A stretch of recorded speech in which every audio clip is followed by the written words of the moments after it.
Seja muito bem-vindo a mais um vídeo bizarro do canal No Mínimo Bizarro. Hoje vamos falar sobre o João de Deus, um curandeiro ou médico alternativo no mínimo bizarro. A história de João de Deus é uma daquelas narrativas que parecem saídas de um roteiro sombrio, onde fé, poder e mistério se misturam com acusações devastadoras e um colapso público impressionante. João Teixeira de Faria, conhecido mundialmente como João de Deus, nasceu em 1942, no interior de Goiás.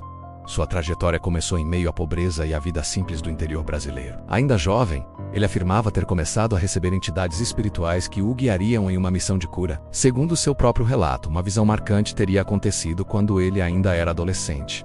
Uma mulher vestida de branco teria lhe dito que ele deveria ajudar as pessoas. Com o tempo, João passou a realizar atendimentos espirituais em diferentes cidades, até se fixar em Abadiânia, onde fundou a casa de Dom Inácio de Loyola. Ali, dizia incorporar espíritos de médicos falecidos, como o Dr. Fritz, figura já conhecida no imaginário espiritualista brasileiro. As sessões eram conhecidas como cirurgias espirituais. Algumas eram invisíveis, feitas apenas com orações. Outras eram visíveis e chocantes, cortes superficiais, instrumentos simples, ausência de anestesia, tudo diante de uma plateia silenciosa e incrédula. A atmosfera era intensa. Pessoas de várias partes do Brasil e do mundo viajavam até o pequeno município goiano em busca de cura para doenças graves. Celebridades, políticos e estrangeiros formavam filas na esperança de um milagre. A crença era alimentada por relatos emocionados de melhora e transformação. O ambiente misturava espiritualidade, expectativa, tensão e um certo ar ritualístico que impressionava até os mais céticos. Durante décadas,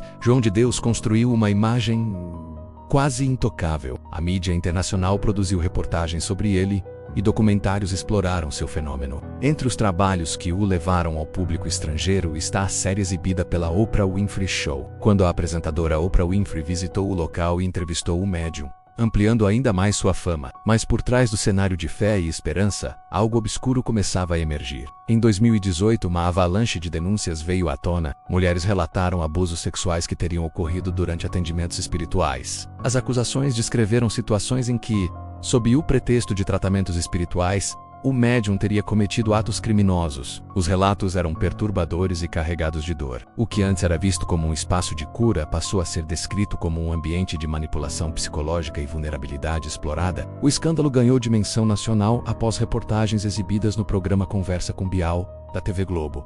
Em poucos dias, dezenas, depois centenas, de mulheres se manifestaram. A narrativa do curador milagroso desmoronava diante das câmeras. A queda foi rápida e brutal. João de Deus se entregou à polícia no final de 2018.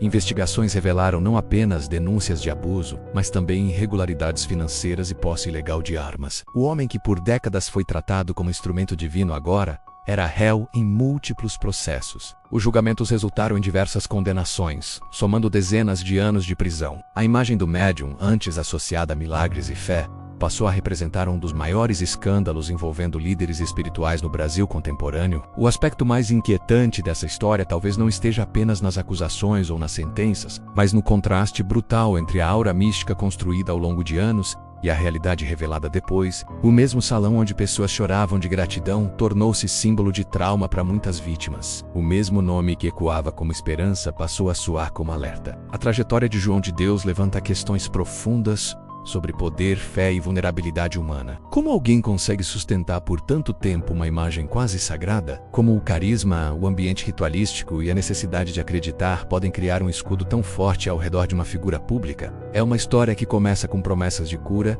e termina envolta em processos judiciais. Silêncio constrangedor e uma sociedade tentando entender como o extraordinário pode esconder o impensável. Certo dia, João de Deus recebeu a visita de um homem que lhe disse: pelo amor de Deus, João, pelo amor, João de Deus, me salve, me ajude a cuidar da minha família. João então lhe respondeu: diga-me o que lhe ocorre. O homem lhe disse que fora desenganado por médicos, com uma doença terminal que lhe ceifara miseravelmente, lhe deixando apenas com alguns dias de vida. João diz: é bem simples, meu querido. Estou aqui ouvindo que para que você seja curado, precisa fazer o que for necessário.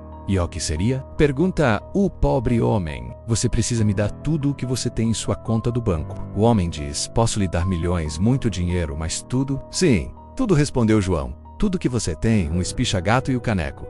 Ai já e demei, responde o pobre homem. Então já pode se despedir da sua família, responde o A. Tudo bem, farei o que for necessário. Após algumas horas de cirurgia, o homem agradece e parte para casa, sem seus bilhões na conta do banco, sem dignidade, sem pregas no agasalho, porém com esperança. E sua fama ultrapassou fronteiras, atraindo visitantes do mundo inteiro e consolidando sua imagem como um dos médiuns mais conhecidos do país. Enquanto isso, nos Estados Unidos, outro escândalo ganhava proporções internacionais. Jeffrey Epstein, financista com uma ampla rede de contatos entre figuras influentes, foi acusado de manter um esquema de exploração sexual envolvendo menores. Em 2008, firmou um acordo judicial controverso. Em 2019, foi novamente preso sob acusações federais de tráfico sexual de menores. Antes de ir a julgamento, foi encontrado morto em uma prisão federal em Nova York. A gravidade dos dois casos, ambos envolvendo crimes sexuais e figuras com projeção internacional, levou ao surgimento de diversas teorias nas redes sociais,